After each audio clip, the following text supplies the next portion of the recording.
Acts chapter 17, verses 1 through 15, and those words will be up on the screen for you as well. Now, when they had passed through Amphipolis and Apollonia, they came to Thessalonica, where there was a synagogue of the Jews.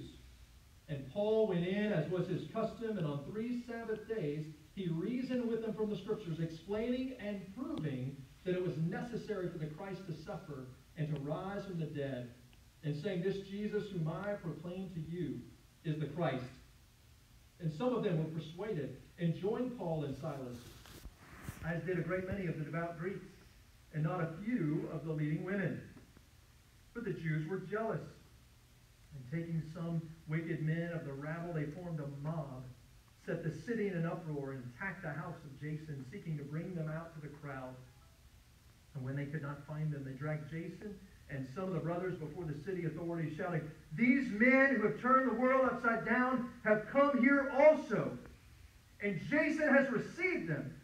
And they are all acting against the decrees of Caesar, saying that there is another king, Jesus." And the people and the city authorities were disturbed when they heard these things. And when they had taken money as security from Jason and the rest, they let them go. The brothers immediately sent Paul and Silas away by night to Berea. And when they arrived, they went into the Jewish synagogue. Now these Jews were more noble than those in Thessalonica.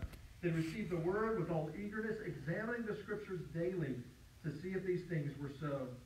Many of them therefore believed, with not a few Greek women of high standing as well as men.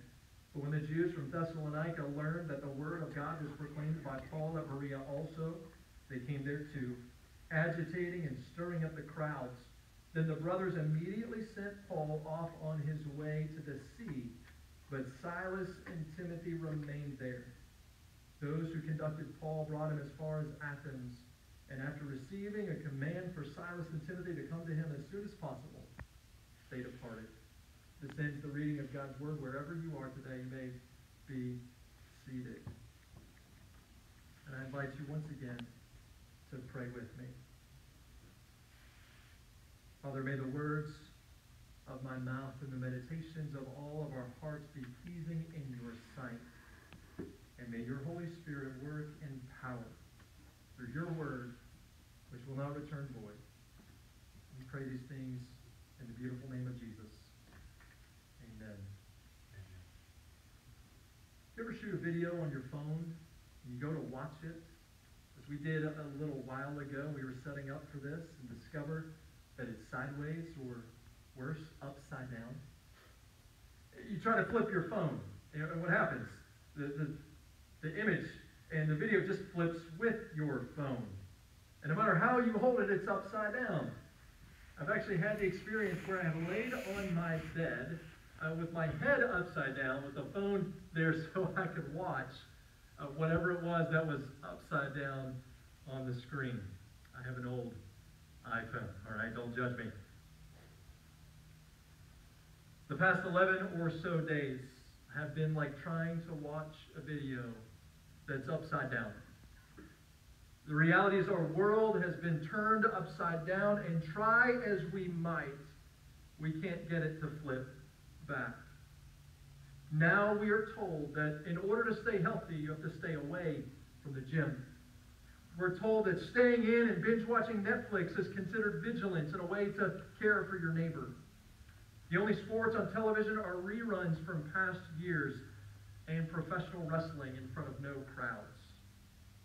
School is being done in dining rooms and living rooms across America. Your favorite restaurant is open for takeout and delivery only. The economic market appears to be in free fall. There's a travel ban to and from Europe and many other nations. Many, maybe some of you, have lost jobs and money and business in a matter of days, if not hours. Churches today are told that the way they can love their neighbors is to stay home. Which is why many of you are watching from your home today. And the reality is, we're told that we're looking at likely weeks or months rather than days. Everything has been turned upside down.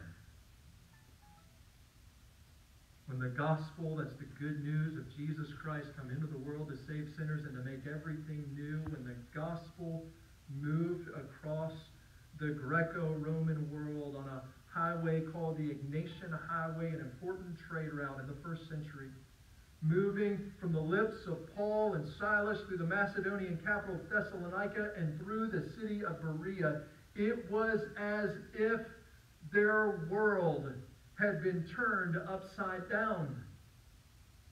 The people in those cities heard the gospel, and they said their world had been flipped on its head. But the truth is, their world and ours is already upside down. We live in an upside-down world where things are not the way that they're supposed to be. But friends, there's good news today. Because what we're going to see in this passage, what's going to help us to see, is there's a right-side-up gospel for an upside-down world. As the gospel of Jesus Christ is proclaimed, it sets things